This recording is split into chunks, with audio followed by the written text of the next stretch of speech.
Assalamualaikum sahabat ruang belajar, apa kabar semuanya? Semoga sehat selalu. Ketemu lagi dengan saya, Eko Prastio. Selamat datang di Ruang Belajar. Apa sih yang ada di pikiran Anda ketika menyebut nama Dracula? Sang penghisap darah, legenda, mitos, atau apa? Bagaimana jika kita hubungkan dengan kata finansial? Artinya Dracula finansial. Inilah mungkin satu kata yang punya makna berbeda. Ini menunjukkan bahwa satu situasi di mana kondisi tersebut siap menghisap, menghabiskan keuangan kita. Pertanyaannya, apakah Anda tahu apa saja bentuk-bentuk Dracula finansial itu? Di video kali ini, secara ringkas, saya ingin membahas beberapa situasi dan kondisi yang membuat Anda terjerat dan terjebak oleh sang Dracula finansial itu. Jika Anda mengalaminya, saya pastikan hidup Anda sangat sulit dari sisi finansial. Jadi yuk kita simak saja pembahasannya secara ringkas.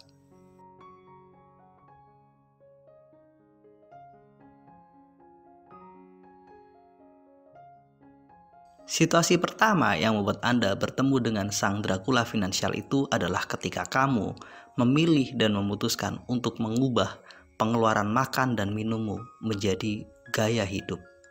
Kamu mengubah makanmu, mengubah minummu dari sekedar memenuhi kebutuhan hidup menjadi memenuhi gaya hidup. Kita semua tahu bahwa ketika kita makan, ketika kita minum, tujuan utamanya adalah memenuhi kebutuhan kita, memenuhi kebutuhan untuk bertahan hidup. Tapi ketika kita mengubahnya menjadi aktivitas memenuhi gaya hidup, kita sedang menggeser dari memenuhi kebutuhan menjadi memenuhi keinginan.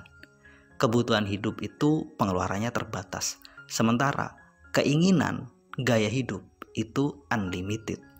Ketika makan kita lakukan dengan tujuan untuk gaya hidup, bukan lagi sekedar memenuhi kebutuhan, maka bisa dipastikan pengeluaranmu pasti membengkak.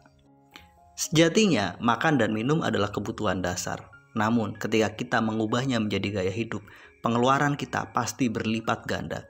Jika biasanya kita bisa membawa makanan dari rumah, membawa minuman dari rumah, sekarang kita memilih untuk nongkrong di kafe, makan bareng teman-teman kita.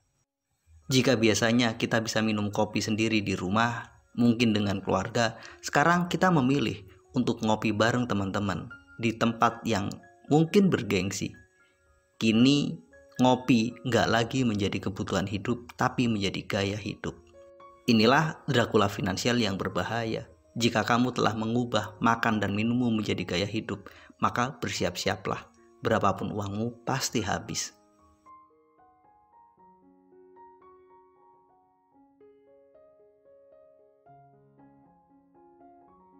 Situasi berikutnya yang sangat mengerikan, yang bisa menghisap habis kondisi keuanganmu, seluruh tabunganmu adalah sakit.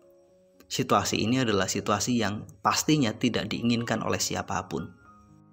Ketika seseorang sakit, mereka itu punya potensi kehilangan dua hal. Pertama, pekerjaannya, karena memang mereka nggak mampu lagi bekerja. Yang kedua, asetnya dan tabungannya. Berapa banyak sih orang yang jatuh miskin karena sakit? Berapa banyak orang sih yang terpaksa menjual apa yang mereka punya untuk kesembuhannya? Di titik inilah kita harus benar-benar menyiapkan diri untuk menghadapi situasi yang sangat sulit ini. Anda bisa memilih mungkin mengikuti program asuransi kesehatan.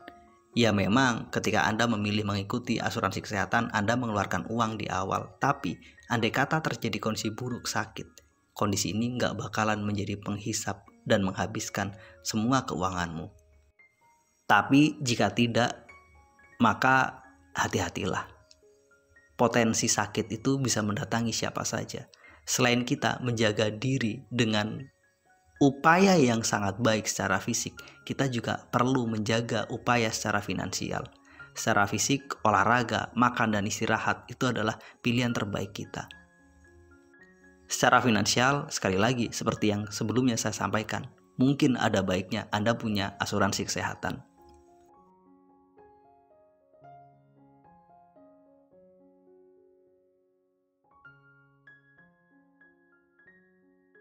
Dracula ketiga bernama toxic relationship.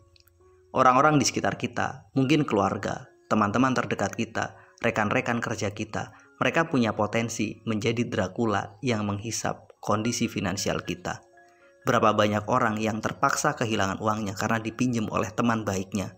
Berapa banyak orang yang kehilangan tabungannya dengan alasan untuk membantu orang terdekatnya, tapi ternyata mereka nggak mengembalikan. Belum lagi, berapa banyak orang sih yang kehabisan uangnya dalam semalam karena mengikuti pesta gaya hidup yang dilakukan oleh teman-teman mereka. Jadi coba cek perilaku keuangan lingkungan kita, teman-teman kita, sahabat-sahabat mereka. Apakah mereka punya perilaku keuangan yang baik? Jika iya, ini adalah komunitas dan lingkungan yang baik. Jika tidak, berhati-hatilah.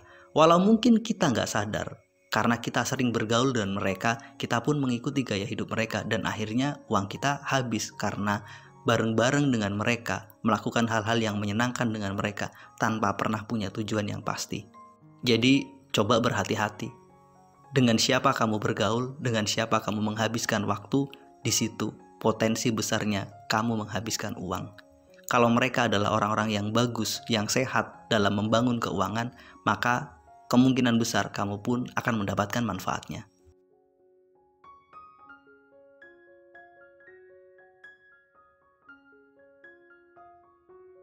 Dracula keempat yang sangat berbahaya dari sisi finansial adalah hobi. Hobi adalah aktivitas yang menyenangkan, yang membuat kita merasa nyaman, yang membuat kita merasa sangat bahagia. Kadang dalam aktivitas itu kita mengeluarkan banyak uang, menghabiskan banyak waktu. Disinilah masalahnya. Kalau kita nggak punya batasan yang jelas terhadap berapa banyak uang yang boleh kita keluarkan untuk hobi kita, maka hobi yang kita cintai punya potensi menghabiskan uang kita. Jadi kita butuh bijak dalam mengelola hobi dan kesenangan kita. Itulah pemaparan tentang 4 Dracula finansial yang sangat berbahaya untuk kehidupan kita. Mudah-mudahan kita bisa mendapatkan insight yang jauh lebih baik sehingga mampu mewujudkan kesehatan finansial yang sangat prima. Satu hal lagi sebelum saya akhiri. Saya ingin mengundang sahabat ruang belajar untuk bergabung di kelas online mental block terapi. Kelas ini didesain untuk membantu sahabat ruang belajar semua mendapatkan kondisi yang sangat prima dari sisi mental. Bukankah kekuatan mental punya pengaruh yang sangat besar terhadap kesuksesan kehidupan kita?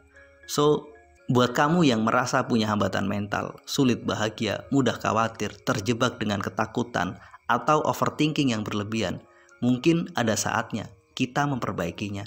Yuk bergabung di kelas online mental block terapi ini. Kelas ini didesain untuk membantu kamu menghancurkan mental block yang selama ini menghambat kehidupanmu. Cara gabungnya mudah, silakan klik link yang ada di deskripsi video ini. Pada akhirnya, saya ingin menyampaikan sampai ketemu di kelas online mental block terapi. Terima kasih telah menonton. Assalamualaikum warahmatullahi wabarakatuh.